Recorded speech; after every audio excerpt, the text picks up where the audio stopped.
Kali ini saya akan membagikan yang namanya leadership in the middle of chaos. Kepemimpinan di tengah kekacauan.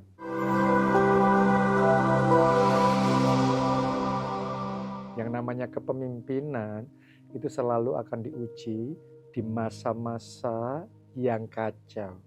Kalau di masa lancar, di masa baik, ya semua orang mungkin bisa memimpin.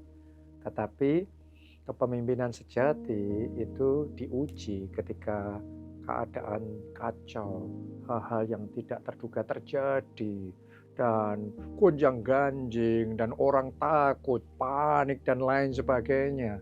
Nah, di situ kepemimpinan sejati diuji. Karena itu dengan apa yang saya bagikan ini, saya berdoa saudara semua para pemimpin bisa menangkap ini, dan sementara saat ini bangsa kita Indonesia sedang masuk di dalam satu momen yang tidak mudah, ya, satu gonjang-ganjing. Saya berdoa semua pemimpin keluarga Allah, semua leaders, Anda bisa bangkit dengan roh kepemimpinan sejati dari Tuhan, memimpin keluarga saudara, memimpin tim saudara, memimpin kelompok saudara, teman-teman saudara, sehingga kita bisa melalui semuanya ini, dan nantinya kita bisa muncul di ujung, ya, menjadi lebih baik, lebih kuat, lebih tangguh, lebih maju, lebih berkemenangan. Oke, are you ready? Ya. Yang pertama, kepemimpinan adalah urusan iman, bukan situasi. Kalau memimpin selalu melihat hanya situasinya, dia akan gampang diombang-ambingkan oleh situasi, karena situasi selalu berubah. Ya, kalau dia berani maju hanya kalau keadaan baik, ya begitu keadaan nggak baik langsung dia sembunyi. Nah, kita tidak bisa jadi pemimpin sejati dengan cara yang seperti itu. Pemimpin yang sejati adalah ketika situasi gonjang-ganjing, tapi kita tetap berdiri teguh di dalam iman pada firman. Nah, itu. Ya. Pemimpin sejati adalah yang berani berdiri teguh dengan iman pada firman, seperti Tuhan Yesus. Ketika badai menerpa di perahunya, murid-muridnya panik loh. Tetapi Tuhan tetap tenang. Bahkan dengan otoritas ilahi dia berdiri dan menghardik badai itu. Sehingga badai itu menjadi teduh sekali. Nah, di situ leadership yang sesungguhnya ditunjukkan di sana. Jadi di momen bangsa kita sedang melalui situasi yang tidak mudah seperti ini, saya ajak para pemimpin jangan ikut takut, jangan ikut panik, jangan ikut khawatir. Yes, mungkin ada rasa takut, tetapi kita harus melawan rasa takut itu. Tidak membiarkan rasa takut itu mencekam dan melumpuhkan kita. No. Mari kita lihat firman Tuhan. Mari kita pegang firman Tuhan. Dan kalau kita pegang firman Tuhan, iman kita bangkit. Waktu iman kita bangkit, kita bisa menguatkan keluarga kita, kelompok sel kita, tim kita, gereja kita, orang-orang yang kita pimpin. Sehingga kita bisa kuat melalui badai dan akhirnya berkemenangan. Oke, itu yang pertama. Yang kedua, kepemimpinan sejati membutuhkan visi yang jelas. Nah, ini penting sekali ya. Sama seperti bangsa Israel di bawah pimpinan Musa, ketika keluar dari Mesir, Musa ini punya visi jelas, yaitu menuju tanah perjanjian. Nah, di tengah perjalanan banyak hal terjadi. Banyak gonjang-ganjing, banyak macam-macam yang harus mereka alami.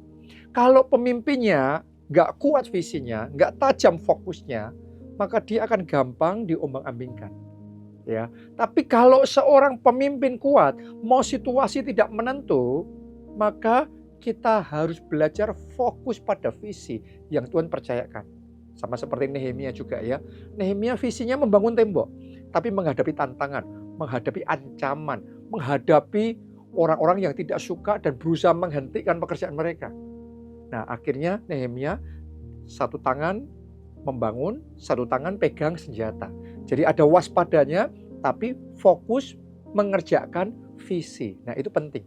Di momen gonjang-ganjing kayak gini, ya godaan paling besar adalah kita berhenti. No. Kita harus terus. Visi yang Tuhan berikan itu harus terus kita kejar, terus kita kerjakan. Ya, fokus komit pada visi. Pemimpin yang seperti itu yang nantinya akan melihat kemenangan besar terjadi. Oke, jadi fokus pada visi. Dan yang ketiga, kepemimpinan yang sejati akan menjadi suara harapan di tengah ketakutan. Oke, ini sama seperti Yosua dan Kaleb. 12 pengintai diutus Musa melihat tanah perjanjian. Yang 10 balik dan menyuarakan berita-berita ketakutan. Wah, penduduk Kanaan tuh besar-besar. Mereka raksasa, kita kayak belalang, kita habis, kita akan ditelan. Langsung rontok semua. Kenapa? Beritanya salah. Makanya di momen gonjang-ganjing gini, kalau kita dengerin berita yang salah, ya pasti iman kita rontok. Tapi di tengah banyak orang imannya rontok, ada 2 orang, namanya Yosua dan Kaleb. Mereka bangkit dan menyuarakan pengharapan. Jangan takut, jangan khawatir. Benar, mungkin penduduk Kanaan itu besar-besar, tapi Tuhan kita lebih besar. Tuhan akan menyertai dan memberi kemenangan. Itu kepemimpinan sejati. Jadi di momen seperti sekarang ini, para ketua kelompok sel, para ketua departemen, para staf gembala, para pengkhotbah, para pelayan Tuhan, saya berdoa Anda dipakai Tuhan jadi pemimpin sejati.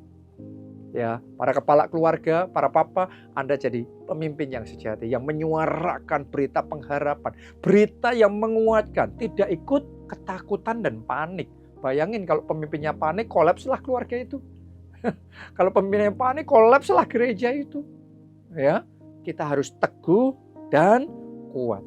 Yang keempat, kepemimpinan sejati membutuhkan keberanian yang tak tergoyahkan. Sama seperti Daud ya, menghadapi Goliat, semuanya takut, tapi Daud berani sendiri. Makanya Daud jadi pemimpin. Tuh lihat saudaraku, keberanian tuh yang memimpin. Jadi di momen sekarang semua lagi takut ini, nanti Anda akan melihat yang berani yang memimpin.